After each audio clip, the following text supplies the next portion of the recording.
Hey, it's about 6:15 and time now for What's Trending. Tourists regularly slide any leftover money into the flashy slot machines at the Las Vegas airport while they're waiting for their flights home. Just kind of a last hurrah before returning to reality. And occasionally, that bet pays off big time. The Las Vegas airport is congratulating a tourist on winning $302,000 on a slot machine while waiting on a departing flight. So yes, Vegas has hundreds of slot machines in operation at the airport. And Las Vegas McCarran International Airport took to Twitter to congratulate Megan H. from Texas on Thursday's big win without revealing her last name. And a video of her right after she won went viral, racking up more than 2.6 million views on Twitter.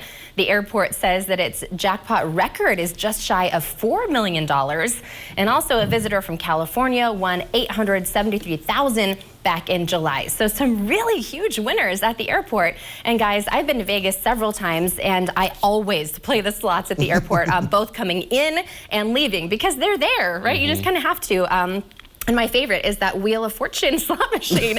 But I have to say, I don't think I've ever won at the airport. I just always assume that that money is going bye-bye if I put it in before I go. That's so funny. And I think you kind of have to go in with that assumption anytime that you're gambling like that. Sure. However, you know, really, really big congratulations to her. And, you know, it's just events like this that definitely keep the people coming, keep the money flowing. You know, I've actually visited the airport myself when I was actually on a road trip.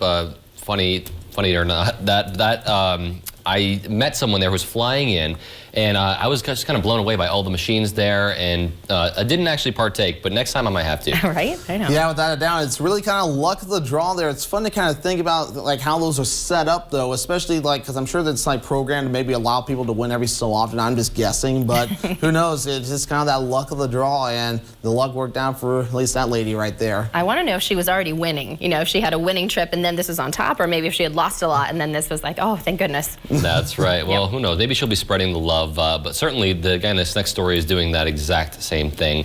It may be the best pizza in New York City, according to some, and most definitely is the hardest to get. Now, the cook behind the Sublime Slices does accept something as payment instead of cash, a taste of what his customers can make. Gabriel LaMonica was set to open up his own shop, but when COVID hit and put all of his plans on hold, he couldn't stop making pizzas, so he started posting his heavenly homemade creations on Instagram. Soon, people started asking to buy his pies.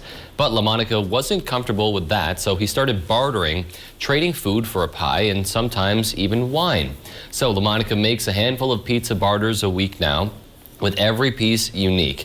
The barter idea was inspired by his late grandmother in Italy. He said she would take bread or bake bread, and her neighbor who raised chickens would give her some eggs in exchange for that bread. So Thursday night's exchange was an eggplant parmigiana pizza, which he exchanged with David Weissman for a homemade spicy rigatoni with Italian sausage, and it all sounds so good. And I do love that. I mean, food is, in my opinion, a home-cooked meal is more valuable than anything you could spend on it. And it's really cool to kind of get the different flavors and tastes of other people living in the city as well. Speaking of taste, I'm surprised I was able to get through that entire read. My mouth is still pulled pork in my mouth. Yeah, it's a little bit on fire still from our last segment. Yeah, same.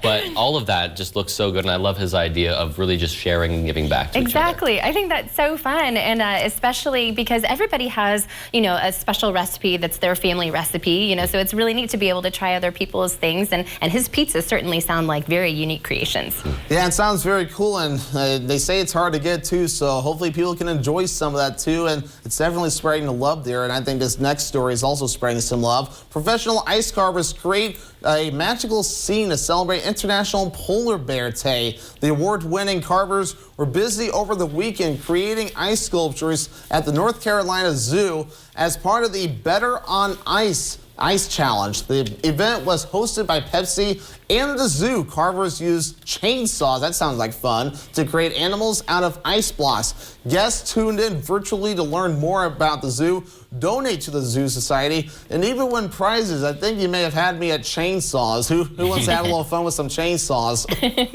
That's so impressive. You know, I'm always very curious to look at different wood carvings out of chainsaws, but now ice carvings too are just as cool. And yeah, I loved the elephant, and you know, certainly for a good cause there. Yeah, I love that they just start from that, square block of ice Yep. that you're seeing right there. It's really impressive just to see how they can transform that to something just so magnificent in such a short amount of time. And what better place to be doing all these animal sculptures than the zoo? Yeah. Yeah, without a doubt, indeed. And if anyone's doing any sculpting outside and involving some of that ice, today would be the only day to do it.